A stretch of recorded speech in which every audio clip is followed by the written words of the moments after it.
네, 이제 곧 예배를 시작합니다. 우리 다 함께 묵상 기도하시며 예배를 준비하겠습니다.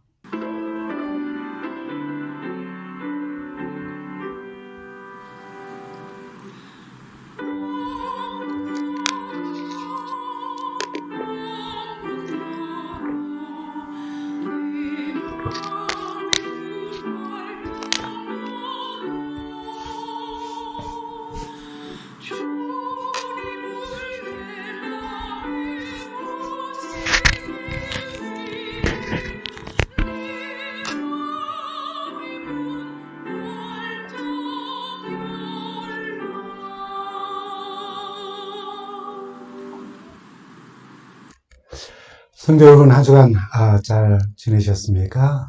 오늘 우리가 함께 나눌 말씀은 유다의 은 30세겔 그리고 그 가치와 의미라는 그런 제목으로 말씀을 나눕니다. 여러분 혹시 이 사진 보셨죠?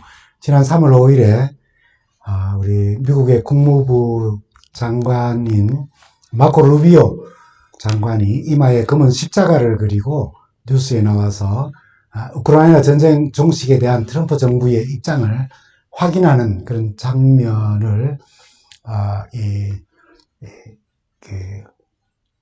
아마 기사를 통해서 이 사진과 함께 보신 분들이 계실 겁니다. 이날은 우리가 흔히 말하는 애쉬 웬스데이, 재수요일이라고 부르는데 이날을 시작으로 사순절에 들어가게 됩니다. 재수요일 미사나 또는 예배를 드리며 성직자가 이 이마에 재를 가지고 십자가를 그리며 너는 흙이니 또는 먼지니 흙으로 또는 먼지로 돌아갈 것을 생각하라며 신도의 이마에 이렇게 재로 십자가를 그려줍니다. 재는 인간이 불멸의 존재가 아니라는 것을, 인간이 언젠가는 그 근원인 한 줌 흙으로 재로 돌아간다는 것을 시사합니다. 그러면서도 아이러니하게도 영혼 불멸을 믿습니다. 우리 사순절이라고 하는 것이 무엇을 의미합니까? 예수 그리스도의 고난과 십자가 사랑을 묵상하는 기간입니다. 부활절까지 일요일을 제외한 40일의 기간을 말하는데 일요일을 빼기 때문에 사실은 46일 전인가 그렇게 될 겁니다. 이 사순절은 그리스도의 고난을 생각하고 기념하기 위해 정한 절기인데 신자들의 자기 반성과 회개와 또 육식을 금하며 자기를 성찰하는 시간으로 정해졌지요. 그 뜻은 좋지만 그리스도인들의 자기 반성과 성찰은 매일 매순간 이루어져야 할 우리 그리스도인들에게 아주 필요한 삶이어야 하기 때문에 이 기간을 정하여서 특별히 하는 것은 그렇게 큰 의미가 없을 것 같습니다.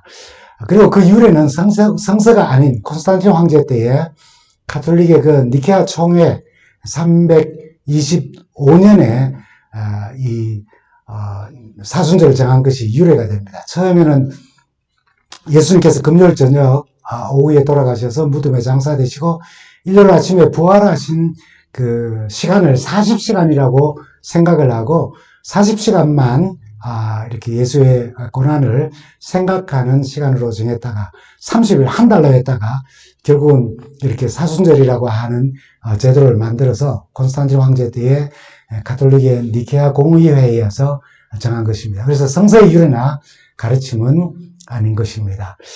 그래서 개혁신학을 추구하는 예장 고신이나 합동이나 합신 같은 또 침례회 그리고 저희 재림교회는 이런 여러 가지 이유로 이것을 하나의 교회의 절기로 지키지는 않습니다. 이 가톨릭교회에 시작된 사순절에 대해서 1517년 종교개혁 이후에 종교개혁자들, 칼빈이나 쭝빙글리 같은 그런 개혁자들은 성경에 없는 이 비성경적 행위라고 단언하며 이 제도가 교회에 들어서는 안 된다고 폐지하도록 하였습니다. 사순절을 지키는 것이 필수적인 신앙 행위로 여겨져서도 안 되고 오직 성경만이 신앙과 실천의 기준이 되어야 한다고 그렇게 강조하였지요. 어쨌든 저희는 사순절을 교회 절기로 지키지 않습니다. 사순절이 부활절 날짜와 관계되며 부활절 또한 매해 충분히 지나고 만월, 그러니까 보름이 지난 첫 일요일로 사람이 인위적으로 정했기 때문에 비성서적인 날짜이기 때문에 그러합니다. 그러나 우리 사도 바울이 고린도전서 15장 17절에서 19절에 기록한 그리스도의 부활을 믿고 또 부활의 신앙을 따라 저희들은 살아가는 그리스도인들입니다. 그 말씀을 우리가 잠깐 좀 살펴보면요. 그리스도께서 다시 산 것이 없으면 너희의 믿음도 헛되고 너희가 여전히 죄 가운데 있을 것이요. 만일 그리스도 안에서 우리의 바라는 것이 다만 이생뿐, 그러니까 죽으면 끝난다라고 하는 그런 삶을 산다면 모든 사람 가운데 그리스도를 믿고 살아가는 사람들, 우리 모두는 다 더욱더 불쌍한 자가 될 것이다 라고 그렇게 이야기를 합니다. 이 말씀처럼 만일 우리가 믿는 예수가 부활하지 않았다면 그 예수를 믿는 우리는 죽음의 종교를 믿는 가장 불쌍한 자들이라는 것입니다. 주임교회는 그리스도의 부활을 믿으며 성서의 가르침처럼 종말론적 부활을 믿습니다. 즉 예수께서 재림하실 때에 예수님을 믿는 죽은 자들이 모두 몸으로 부활하여 영생에 들어가는 것을 믿는 신앙으로 살아가는 사람들입니다. 부활절을 날짜로 지키지는 않지만은 주님의 부활의 사실을 믿고 부활의 신앙으로 살아가는 사람들입니다. 그래서 이런 시기에 생각나는 한 성서 사건이 여러분 있지요. 그것은 바로 유다의 배신입니다. 우리는 가룟 유다의 배신에 대해 너무나도 잘 알고 있습니다. 유다가 결정적으로 예수님을 팔게 된 여러 가지 이유들을 우리 추측하며 또 설명을 합니다. 그가 예수님을 주님이라고 부르지 않고 랍비라고 불렀던 그런 것들. 그리고 마태복음 26장 25절에 보면은 마지막 만찬에서 예수께서 그의 배신에 대해서 분명히 말씀하셨지만은 유다가 모른 척하고 예수님의 말씀을 부인한 것으로 보아 비록 그가 12제자 중에 한 사람으로 선택되었지만은 예수님은 메시아 또는 하나님의 아들로 구원자로 믿지 않았을 뿐 아니라 어쩌면 예수님과의 그 인격적인 관계도 같이 못했다고 그렇게 말하며 그렇기 때문에 그가 배신했을 것이라고 말합니다.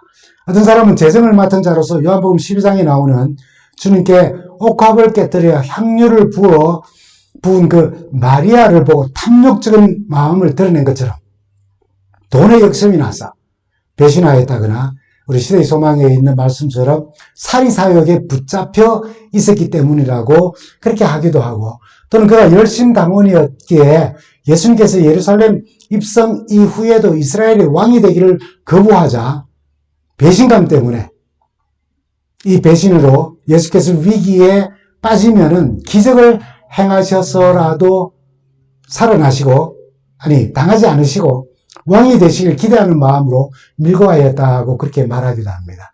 근데 성서 요한복음 13장 12절에는 우리에게 이렇게 말씀합니다. 저녁 먹을 때에 악마 마귀가 이미 시몬 가롯의 아들 유다의 마음속에 예수를 팔아넘길 생각을 불어 넣었다라고요. 누가복음 22장 3절에는 12 가운데 하나인 가롯이라는 유다에게 사탄이 들어갔다. 성서는 그의 배반의 이유를 아주 근본적으로 이렇게 사탄의 유혹에 넘어갔다. 사탄이 그 마음속에 들어갔다. 그 생각 속에 들어갔다. 그것을 유다가 허락하였다라고 그렇게 표현합니다. 그러나 그 당시 유다의 마음 상태는 표현되지 않았어요. 그래서 많은 추측을 한번 해보는 겁니다. 사리사욕에 빠졌다든지 또는 예수께 대한 기대가 사라지자 왕으로 세우고 그러면 그 다음에 자기가 한자리 할 그런 생각 속에 있었지만은 그것이 이루어지지 않자 예수를 배반했다라고 하는 여러 가지 추측들을 해보게 되는 거죠. 그럼 과연 유다가 무엇 때문에 어떤 마음에서 예수님을 팔려는 생각을 넣은 그 사탄 마귀에게 굴복하였을까 하는 의문이 듭니다. 그럴 때 이 사건 속에 표현되지 아니한 이 유다의 마음을 나 자신을 대입시켜서 한번 생각해 보면은 우리 스스로 답을 얻을 수 있습니다. 나는 언제 나는 무엇 때문에 마귀가 내 마음속에 넣어주는 비신앙적이고 예수님을 버리게 하는 그런 마귀의 생각에 내가 굴복하게 되는가라고 하는 것을 생각해 보면은 우리는 답을 얻을 수 있을 것입니다. 오늘 많은 사람들이 믿음을 가지고 신앙생활을 하면서 위기가 닥치거나 불이익을 당하거나 명예와 자존심에 상처가 생기면은 예수님을 붙잡던 손을 놓고 대신 세상을 붙잡기 위하여 뛰쳐나갑니다. 우리 안에 유다와 같은 배반의 요소는 늘 존재하고 있습니다. 우리의 신앙이 올라갔다 내려갔다 하는 이유가 뭡니까? 바로 그런 유다의 배반의 요소가 우리 속에 있기 때문이에요. 그래서 유다의 배반을 통해서 바로 오늘 우리 속에 있는 예수님을 버리는 유다의 모습을 우리 스스로 한번 발견해 보라는 메시지가 이 속에 포함되어져 있는 것입니다. 나는 무엇 때문에 주님을 멀리 하거나 주님을 버리거나 그렇게 하여서 세상을 향해서 또는 은 30을 향해 내 손을 뻗어버리는가 스스로 답을 찾아보라는 메시지인 것입니다. 여러분, 유다가 받은 은 30의 가치는 어떤 것일까요? 우리는 예수님의 몸값이 은 30세겔이었다라고 하는 사실에서 많은 사람들이 은 30세겔의 노예의 몸값과 연결지어서 그렇게 해석해 왔습니다. 예수님께서 노예로 취급당하여서 노예의 몸값으로 십자가에 넘겨졌다고요. 왜냐하면 구약의 말씀 중에서 종의 가치가 그 정도인 것으로 표현된 것이 나타나 있기 때문입니다. 구약의 노예 혹은 종의 몸값에 관련된 몇 구절들이 있어요. 구약의 사람이 노예로 팔리는 첫 언급이 창세기 37장 28절에 잘 나타나 있습니다. 때에 미디안 사람 상고들이 지나가는지라 그들이 요셉을 구덩이에서 끌어올리고 형제들이 그죠? 은 20개의 그를 이스마엘 사람들에게 팔매 그 상고들이 요셉을 데리고 애국으로 갔더라.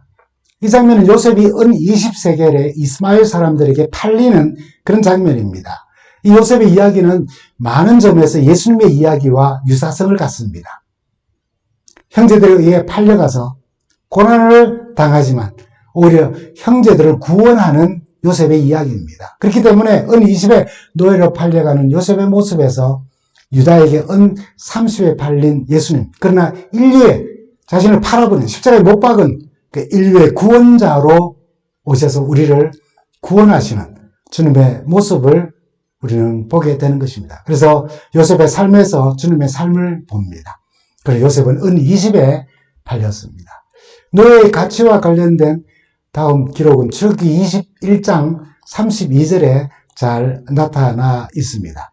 소가 남종이나 여종을 받아 죽게 하였으면 소임자는 그 종의 주인에게 은 30세겔을 주고 그 소는 돌로 쳐서 죽여야 한다. 자, 이 구절은 예수님이 노예에게 몸값으로 팔렸다고 주장하는 근거가 되는 그런 구절이지요. 그러나 이 구절은 은 30세겔이 노예, 종의 그 매매 가격이라기보다는 타인의 종을 받아서 죽게 한 소 주인이 내는 벌금에 해당합니다. 일반적으로 남의 생명을 해하였을 때에는 보상이 돈이 아닌 눈에는 눈, 이에는 이 생명으로 갚아야 합니다. 그렇지만 종의 생명은 은 30세겔로 보상이 가능했다는 것입니다. 종의 가치는 이렇게 인격도 없이 형편없었다는 것을 말해주고 있어요. 그리고 레위기 27장 2절에서 8절에 사람이 하나님께 서원을 하고 그 서원하는 것을 값으로 규정하여서 하나님께 드려야 한다면은 이런 여러 가지 규제를 두었습니다. 그래서 바로 레위기 27장 2절에서 3절에 어느 누구에게든지 주님께 사람을 드리기로 서약하고 그 사람에 해당되는 값을 돈으로 환산하여 성전에 드리기로 하였으면 그 값은 다음과 같다. 20살부터 60살까지의 남자의 값은 성소에서 사용되는 세겔로 은 50세겔이고 여자의 값은 30세겔이다. 그리고 그 다음에 쭉 나옵니다. 5살에서 20살까지는 남자는 20세겔이고 여자는 10세겔이다. 난지 한 달 된 아이에서부터 5살까지는 남자의 값은 은 5세겔이고 여자의 값은 은 3세겔이다. 60살이 넘은 노인들은 남자의 값은 15세겔이고 여자의 값은 10세겔이다. 서약한 사람이 너무 가난해서 정한값을 내지 못할 경우에는 제사장은 서약한 사람이 감당할 수 있는 능력을 따라서 그에게 값을 정하여 준다라고 그렇게 성서는 묘사합니다. 이렇게 구약에 묘사된 다양한 종의 몸값 또는 서원에 대한 값을 정한 기록들을 보면은 주님께서 가룟 유다에 의해 구약 종의 몸값인 30세겔에 팔렸다고 단정할 수 없을 것 같아요. 왜냐하면은 신약시대에는 은 30세겔로 종을 팔았다라고 하는 것을 그대로 적용할 수가 없기 때문입니다. 주님 당시 노예의 로마의 이 통용되는 노예의 가격은 성별과 나이와 건강과 그가 가지고 있는 노예가 가지고 있는 어떤 기술 이런 것들에 따라서 시대에 따라 항상 달리 적용되어졌습니다. 저는 주님 당시에 로마 시대의 노예 매매에 대한 연구를 한 분들의 그 결과를 보면은 은 30세겔은 당시 노예의 몸값이 아니라고 그렇게 밝혀졌어요. 참고로 로마 시대의 노예 매매 가격은 지역과 개인의 조건, 또 뭐 나이, 능력, 교육, 건강, 그리고 그가 가지고 있는 기술, 그에 따라서 아주 매우 다양했어요. 무엇보다 노예의 몸값은 그 체력이나 능력에 근거해서 정해졌어요. 주님 당시에 은 30세겔은 보통 120데나리온 그렇게 추정을 하는데 한 데나리온은 일꾼의 하루 평균 품삯이었어요. 그 시대의 비숙련 성인 남자 노예의 적정가는 500데나리온에서 600데나리온 사이였어요. 그래서 은 30은 120데나리온이니까 그냥 건강하기만 하면은 그 노예의 가치는 500데나리온에서 600데나리온 사이였고요. 포도나무 재배 같은 그런 기술자들은 농업 기술자들 같은 그런 숙련공의 가격은 자그마치 2000데나리온이나 하였다는 것입니다. 그래서 부자들은 자신들이 어떤 기술을 가지고 있는 몇 명의 노예를 그리고 있느냐로 자신의 재력을 과시하게 됐어요. 그건 결국 돈의 가치로 환산될 수 있으니까 하나의 재산이었던 것입니다. 그러므로 주님 당시 노예 한 명은 실제 매매가에 비교해 볼 때에 은 30세겔은 노예 한 명 사기에도 정말 터무니없이 부족한 낮은 몸값임이 분명하다는 것입니다. 그렇다면은 우리 대제사장들이 정한 유다에게 넘겨준 그 은 30세겔의 의미는 과연 무엇일까요? 유다가 예수님을 배반하고 제사장들에게 넘길 때에 대제사장들이 정한 은 30세겔의 의미가 있다면 그게 무엇일까요? 우리는 이에 대해서 스가랴 11장의 예언적 맥락에 비추어 우리는 좀 그 의미를 생각해 볼 수 있을 것입니다. 스가랴 11장은 배도한 이스라엘 백성들을 향한 여호와 하나님은 말씀하시기를 다시는 내가 이 땅에 사는 사람들을 불쌍히 여기지 않겠고 이웃나라와 그 이웃 왕들이 와서 쳐부숴도 내가 그들을 구원하지 않겠다는 말씀으로 시작합니다. 그럼에도 불구하고 스가랴는 선지자로서 불쌍한 이스라엘을 버리지 않고 목자로서 양떼를 돌보는 것입니다. 그런데 좀 의아한 대화가 이어집니다. 스가랴 11장 12절에는 스가랴가 백성들을 향하여서 이렇게 말합니다. 내가 그들에게 말하였다. 너희가 좋다고 생각하면 내가 받을 품삯을 내게 주고 줄 생각이 없으면 그냥 두어라. 그랬더니 백성들이 내 품삯으로 은 30개를 주었다. 참 재밌는 대화지요, 그죠? 이 양떼들을 포기하지 아니한 목자로서의 스가랴의 사명에 대하여서 내가 혹시 품삯을 받을 수만 있다면은 그게 얼마 정도 되는지를 한번 생각하고 그 품삯을 내게 한번 달라고. 그러나 줄 생각이 없으면은 안 줘도 된다고 그렇게 이야기를 합니다. 그랬더니 그들이 그 품삯으로 30세겔을, 은 30개를 주었다는 것입니다. 이에 대해서 주님은 13절에, 그 다음 성경절에 주님께서 내게 말씀하셨다. 그것을 토기장이에게 던져버리라. 그것은 그들이 내게 알맞는 삭시라고 생각해서 쳐준 것이다. 예수님 혹은 하나님의 인도하심과 보호하심에 대하여서 참 목자로서 지금까지 이스라엘 백성들을 돌보았던 그 모든 일들에 대하여서 하나님 당신이 우리를 도와주시고 행하여 주신 모든 것들은 은 30 정도의 가치입니다 라고 한 것이다. 그게 너를 향하여 줬지만 그건 나에 대한 태도다. 그래서 그것이 너무나도 불손하여서 토기장에게 던지라고 그렇게 했던 것입니다. 그리고 그대로 성취가 되었어요. 마태복음 27장 5절에서 7절에 있는 말씀 보면 유다가 은을 성소에 던져넣고 물러가서 스스로 목매어 죽은지라. 대제사장들이 그 은을 거두며 가로되 이것은 핏값이라 성전고에 넣어둠이 옳지 않다 하고 의논한 후 이것으로 토기장의 밭을 사서 나그네의 묘지로 삼았다 는 것입니다. 가망이 없는 버려진 양들을 돌보는 충성스러운 목자로서 스가랴는 그의 사역에 대해 품삯을 정하라고 요청했고 이스라엘은 은 30세겔을 그에게 주었습니다. 조금 전에 말씀드린 것처럼 하나님께서는 스가랴를 향해서 너의 수고에 대한 목자로서의 돌봄에 대한 가치라고 30세겔을, 은 30세겔을 줬지만은 사실은 그들을 보호하고 그들을 인도하고 그들을 전쟁에서 이기게 하고 마땅히 가야 할 길을 가르치신 참 목자인 나를 향한 그들의 마음이라고 그렇게 이야기를 합니다. 당시 은 30세겔의 가치가 얼마인지에 대한 의견들이 분분하지만 에모리 대학의 데이비드 피터슨 교수는 이렇게 말합니다. 은 30세겔은 모욕적인 정도로 낮은 금액이다. 다시 말하면 은 30은 소에 바쳐 죽은 종을 위한 벌금, 바로 너는 그 정도밖에 안 된다는 냉대와 경멸과 멸시의 표시였다는 것입니다. 참 목자가 제대로 대우를 받지 못하는 그 경우를 지금 말하고 있는 것입니다.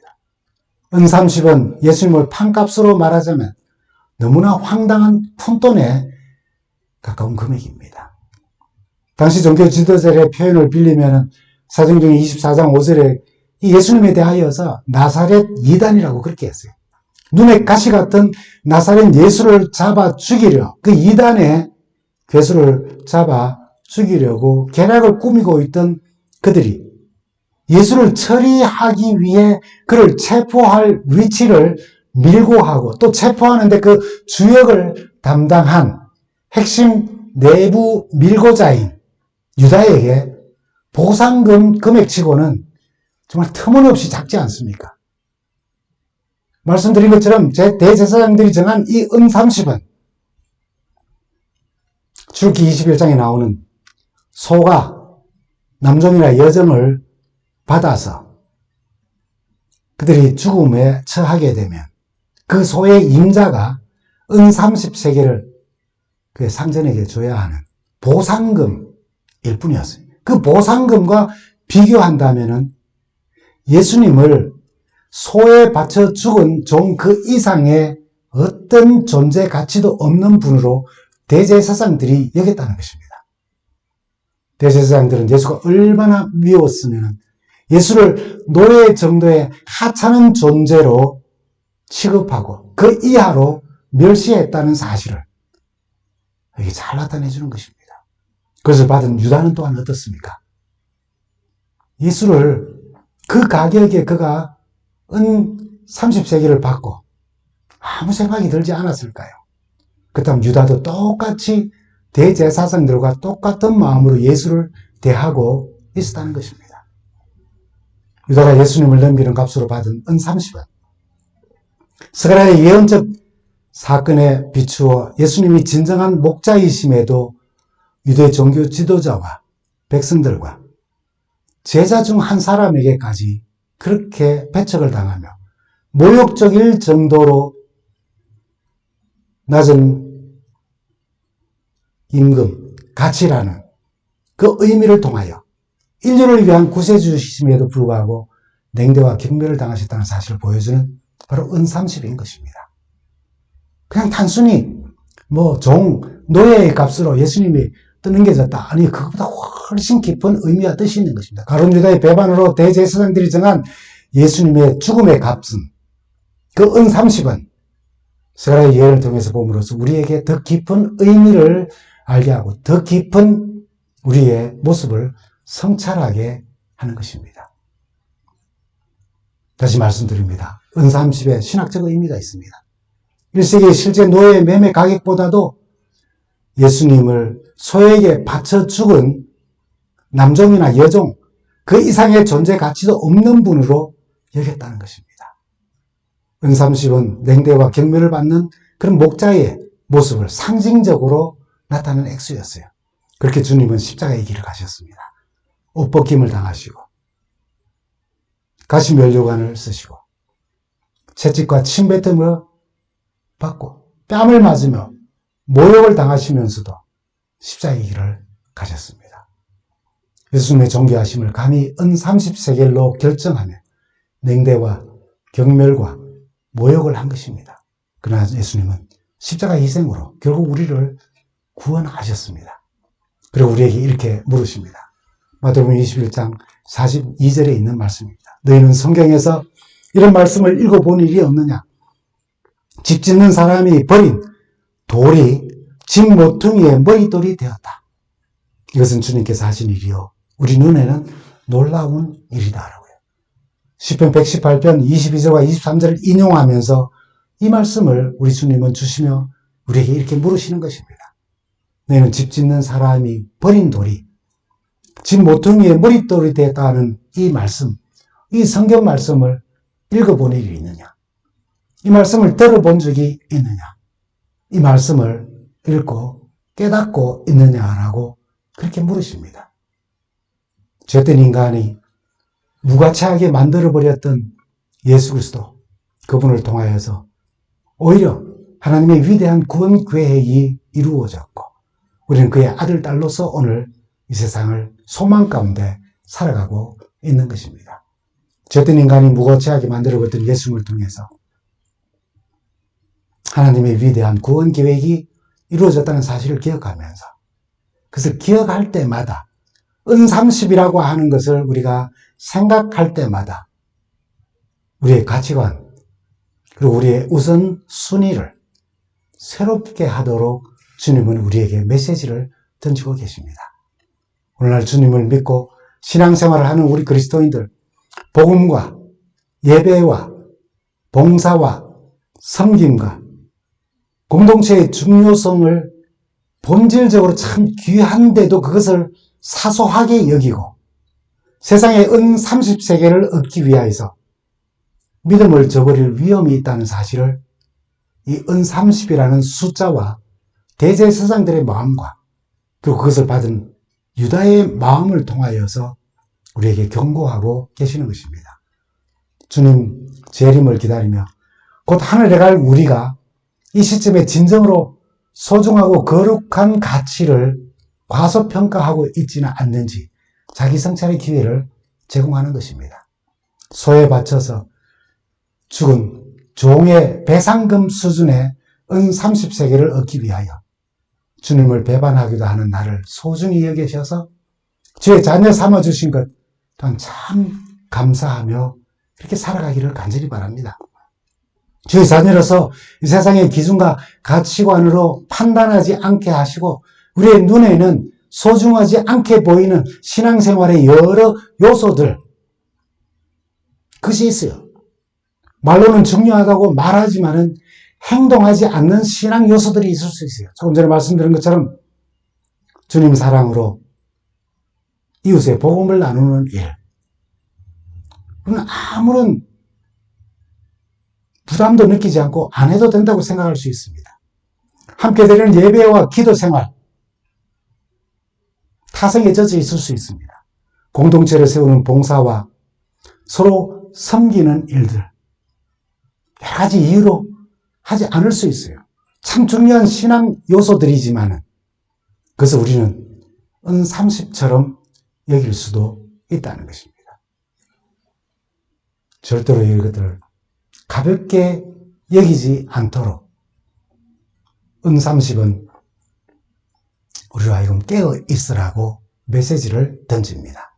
우리 모두 그렇게 살며 다시 오시는 우리 주님을 기쁨으로 뵙는 우리 모두가 되기를 간절히 바랍니다. 감사합니다.